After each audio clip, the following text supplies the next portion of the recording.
Welcome to the first installment of the MetroHartford Alliance video blog with Oz Griebel, President and CEO. Oz, thank you for being with us today. Great to be here, Brian. A lot to get to. Oz, March 23rd, annual celebration, biggest night of the year for the MetroHartford Alliance. We're going to talk some strategic planning that night at the Bushnell. Registration is open now at MetroHartford.com. Can you talk a little bit about the strategic planning process? I know we've just engaged our investors in a survey. Right. Can you talk a little bit about that? Yeah, it's really an investor engagement process, Brian, and we've done this every 4 years. We're delighted to have Linda Campanella facilitate this for us. And we've been through over the last several months a series of what I would refer to as vertical engagements with our investors on the Insurance and Financial Services cluster, on the Connecticut Health Council, on our chamber board, and also with HYPE. So the whole focus is over this period, over the last several months and through the balance of this year, is to engage our investors, to have them evaluate what we're doing, determine which things they want emphasis on in the next 4 years, starting in 2016, things that they may want to see refined or even deleted, and what things should be added to the agenda, all as part of the mission to see that this region competes for jobs, capital, and talent. How important is this process in really getting into the minds of our investors and the work that they do in the community and the work that we do as a partnership with them? Well, it's important because we have such we have an eclectic base of investors, both in terms of the size of the employers that we have here, the larger employers in the area, right down to the entrepreneur starting a business, including our HYPE professional, the members of HYPE, who are professionals in these employers, some of whom are also starting businesses. We have representatives from all sectors of the economy here. So what it gives us is an opportunity to really engage them in a way that we think is not only important to shaping where we're going, what we've done, evaluating what we've done and where we're going, but also as we go through the process to make sure they understand what kind of capacity we need, whether it be financial capacity, additional staffing capacity we might need, in order to keep the agenda and the focus on our five key strategies moving forward. And with that, we think it's critical to renewals going forward, making sure that the investors understand how much their intellectual contributions and their engagement mean to us, as well as their financial support. I know we're still somewhat early in the process, and obviously there will be more discussion at the annual celebration on March 23rd.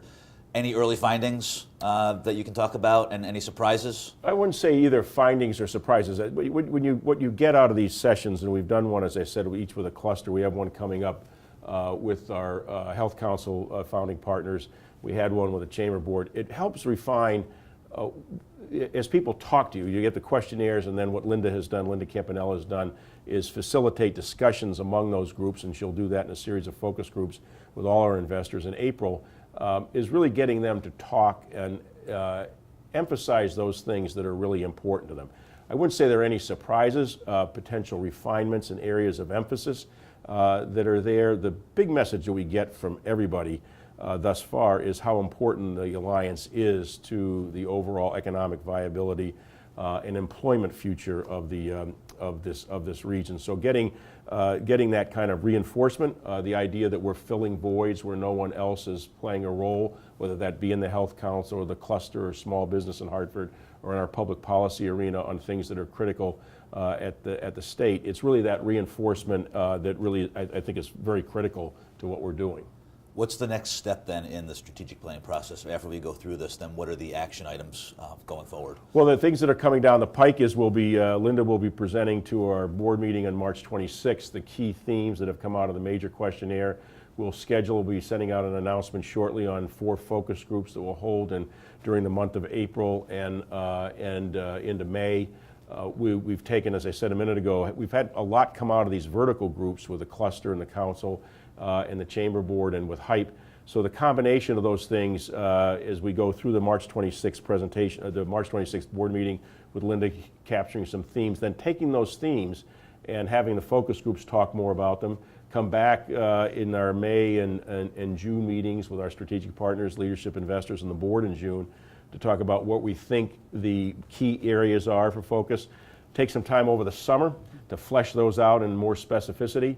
And then we have a plenary session scheduled in September where we would really get our investors to opine on things that we think we ought to do, opine on what we think our additional financial needs are going to be, what the investor levels would be for 16 through 19, get agreement on that, and then get formal adoption in December. Okay, so obviously a lot of conversations still to come. March 23rd, annual celebration. For people who attend that event, what will they hear about the strategic planning process that night? Well, they'll get a brief overview of what I just covered here with you, but more importantly, the celebration is just that. It's a celebration of what has happened and what is happening in the city and the region, the work that you and others have done over the past several weeks to put the agenda together. The strategic planning process will be more a brief summary of what I've discussed, but the focus really is on what has happened in this city, what has happened in this region, the roles that many people have played, both here at the Alliance, our investors, other parties, partners that we have here in the area, and celebrate what we've had so that people understand there's tremendous, what we've accomplished, and leave that meeting with a sense of confidence that we've got a lot of challenges in front of us, but much more opportunity to continue to drive the economy here, and again, to make sure that there's job capital and talent growth in the region. And the rumor is that you will be coming out on stage in some creative capacity again. We won't get into that right mine. now. Yeah, whatever. But that'll be the teaser. Yep. But March 23rd, Bushnell, Oz will be there, and a few hundred of our closest friends will be there to celebrate the business community, all the hard work of our investors. We'll talk strategic planning, obviously, with Oz as our host, and we hope to see you there March 23rd. Registration is open. It's at the Bushnell. It will be a great night. MetroHartford.com to register. Anything else people should know about that night? No, it's a great opportunity to not only celebrate what we've done, but also to get some networking in and really capture that enthusiasm and energy that comes out of that event. Great. Check out this video blog on MetroHartford.com and look for upcoming video blogs as we compete aggressively and successfully for jobs, capital, and talent here at the Metro Hartford Alliance. Oz, thank you again for being with us. Pleasure, Brian. Thank you.